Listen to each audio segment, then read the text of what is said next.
Most of us are aware of what CPR is and how it may work, but now Norfolk Fire Rescue is taking CPR to the streets and encourages you to get involved. Lieutenant George Van Houten and Robert Brandt, a firefighter paramedic, have been involved in taking CPR training to a whole different level, and this is something that perhaps may encourage more people to actually become involved if there's an incident and they happen to be present, which can happen unexpectedly, because that's usually the way it works.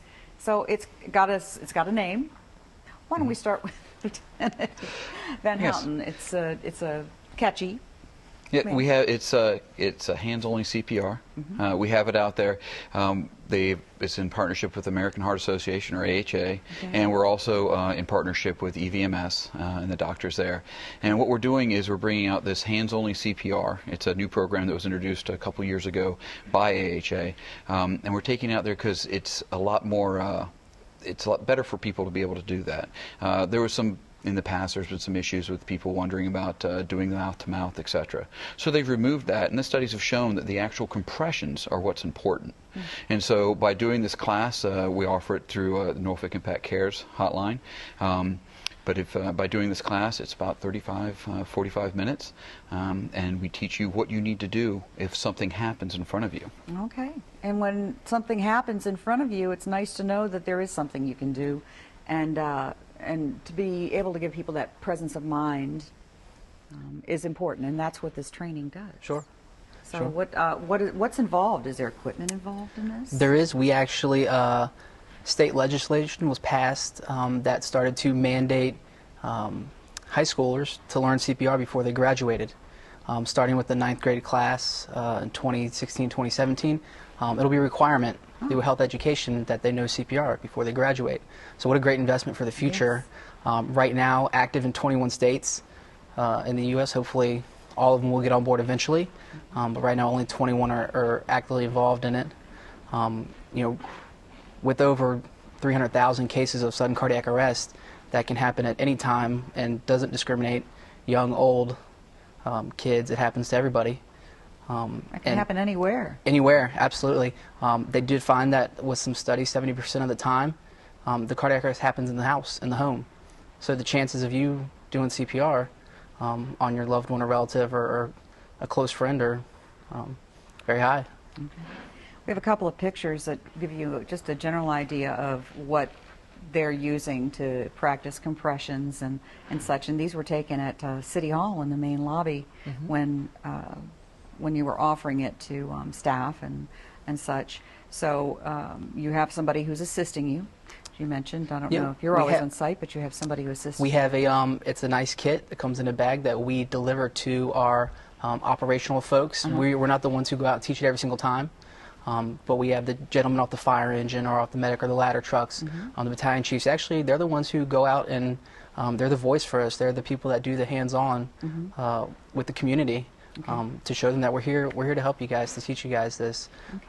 It's a simple little blow-up doll. They blow 10 or 20 of them up, and they show the video and they go to town. Okay. Speaking of videos, we have a little video of some of the training that took place, so you can actually see it in action. And were you a part of these particular sessions? The video is going to show, this was a couple weeks ago, this was our, we went down to City Hall, and we, as everybody came through City Hall, be it a city employee or just somebody coming in to do some business at City Hall, we offered it to them. Classes we rotated through every 30 minutes, and during these classes we kind of, it wasn't just the CPR portion, we kind of covered what you needed to do in case of emergency, which is stay calm, call 911, get help coming to you, and then you can start assessing your patient. Which in and of itself is a gold mine of, if you're ever in that situation, what do I do first? Well, we've given those people that type of structure so they can start figuring it out. And then we did compressions. You'll see some of the people in the white coats are the first-year med students, and Dr. Barry Knapp in there as well. And we did the instruction of what to do, how to do it, and where you're looking to go as long-term as far as taking care of this.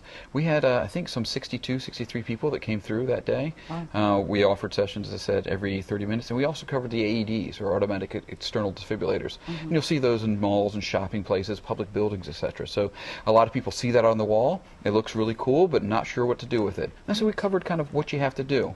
And again, that exposure helps people to understand what their role can be and what little it takes to help out a lot. Yeah, it really helps to put it into context, doesn't it? It absolutely does. You have been very, very big on getting this implemented in this city. Yeah, I mean, again, with the studying the cardiac arrest, the big puzzle that it is, they found CPR was such a huge component to it. And when I was out on the street before I was assigned to training, you would always show up on a call of a cardiac arrest, and nobody was doing CPR.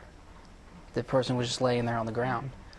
They found that for every minute that CPR is not done, you lose 10% chance of survival. So every minute counts. While we're quick, we can get a unit to you within 4 to 5 minutes with all of our advanced life support capabilities. That 4 to 5 minutes was extremely important in getting CPR started. So that was it just was a huge goal for me. How can we improve this and make Norfolk one of the safest cities to suffer cardiac arrest in? Yeah, I mean, and it's important that people know, but that they also understand it's something they can do. It's not a big mystery. The classes themselves last how long? They're roughly about 35 to 45 minutes long, depending on question and answers sessions, and if they want to cover the AEDs or not. We leave that up to the people at the class. Okay. How large are your classes? We're set up to take anywhere. We want to get the most we can out to the public, so we can do 8, 10 people all the way up to, I think we've got kits to 20 now. Okay. And then if necessary, if we have a larger class, we've talked with the police department as well, and they have some trainer kits that we can use as well for that. Okay. So we'll accommodate any class size we can, and if it gets too big, well then that's beneficial for us. So we'll do rounds and rotations, and so instead of just coming for one 35, 45-minute class, we'll schedule it for 2. As we can get this information out here, this is stuff we want to do to help the community. As you know, Norfolk Fire Rescue, we have the smoke detector program that's out there that we help with that. We've got the cooking fires. We're trying to reduce those as well. And so anything we can do to help the public is what we're here for. So we'll do, as Mr. Brandt mentioned earlier, CPR. Our dispatchers will turn around and tell you what to do for CPR if you're on scene, if you stay on the phones with them and stuff like that. Wow. So it's anything we can do to help get this message across. And just like he said, the compressions are what's important. You're doing those, you're saving lives. Okay. And just quickly, you had an incident that occurred after one of your City Hall trainings with somebody who was able to utilize this. We did. It was the deputy. It was a deputy city attorney. Deputy city attorney was out shopping at a grocery store, and just in front of her, somebody collapsed and fell to the ground. She had just had the training the day before. She walked up. She said, I was armed with what I should do. She checked the patient out, rolled them over. She told somebody to go call 911. And then she assessed the patient. They were still breathing. They didn't even need CPR. But the fact was that she knew what to do, and she felt empowered to be able to act. And that, if we bring that home, that's enough. It's know what to start doing, and then we'll take over from there. Okay, great.